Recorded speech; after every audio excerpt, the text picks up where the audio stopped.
kita sejak PRU 13 hingga kini PRU 15 kekal sama, iaitu kumpulan pencuri di kalangan pemimpin Melayu BN yang ditunjangi oleh UMNO. Walaupun terdapat cubaan di kalangan pemimpin parti lain untuk bekerjasama dengan kumpulan pencuri ini, tetapi usaha itu gagal, malah yang mahu bekerjasama ini ditipu semula. Contoh jelas Tan Sri Muhyiddin Yassin disailang kembali hanya setelah 16 bulan menjadi Perdana Menteri. Begitu juga dengan Anwar Ibrahim, ditipu oleh kumpulan pencuri ini dengan sokongan SD Basu. Pencuri di kalangan pemimpin ini tidaklah sekuat mana kerana pada PRU 14 lalu, terbukti boleh ditumbangkan. Namun, kita dari blok pembangkang tidak dapat bertahan lama kerana kelemahan kita sendiri. Masalah dan kelemahan blok-blok pembangkang yang terpecah tiga ini PH, PN dan GTA, bukan masalah sains roket, tetapi masalah yang agak asas dan semua mengetahui masalah itu, iaitu tiada kepercayaan antara satu dengan yang lain. Bercakap tentang kejahatan pemimpin BN ini tidak boleh menjamin blok pembangkang akan menang dalam pilihan raya. Mungkin ia hanya hiburan untuk pemimpin jadi popular, tetapi parti tetap kalah. Begitu juga bila kita bercakap tentang kelemahan dan perbezaan antara parti dalam blok pembangkang, juga tidak akan membawa kemenangan kepada kita. Kerana pengundi sudah menyampah mendengarnya. Yang akan bawa kemenangan kita semua ialah apabila timbul ombak keinginan rakyat untuk keluar mengundi beramai-ramai.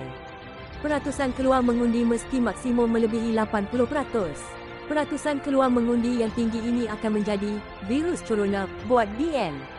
Jika virus corona ini berjaya diviralkan, maka BN yang ditunjangi UMNO akan tersungkur sekali lagi dan kali ini mungkin mereka akan habis punah. Jadi bagaimana langkah terbaik blok pembangkang untuk menimbulkan ombak keinginan rakyat untuk keluar mengundi? Bergabung bawah satu bendera atau menyediakan manifesto yang terbaik? Apa? Bagi saya, hampir mustahil ketika ini blok pembangkang dapat bergabung kerana masalah defisit kepercayaan antara satu sama lain masih membengkak seperti yang saya nyatakan. Jalan yang ada hanyalah dengan berkempen meyakinkan rakyat bagaimana kerajaan baharu dapat dibentuk selepas pilihan raya dan bagaimana kerajaan baharu itu dapat menyelesaikan masalah rakyat dan negara. Dengan langkah ini, rakyat akan nampak cahaya di hujung terowong.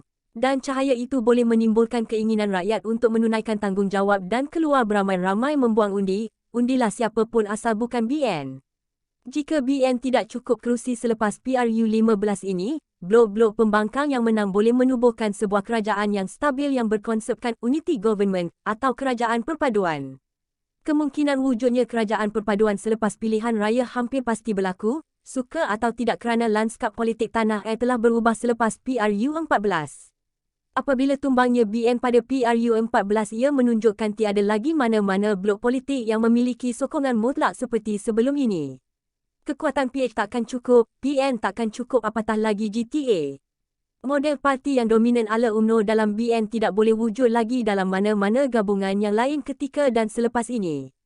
Keadaan ini memaksa semua blok pembangkang untuk bersikap terbuka dan bekerjasama. Justeru, kerajaan perpaduan amat sukar untuk dielakkan, malah kita harus bersedia ke arah itu demi menzahirkan hasrat rakyat yang mahukan sebuah kerajaan yang bersih dan stabil.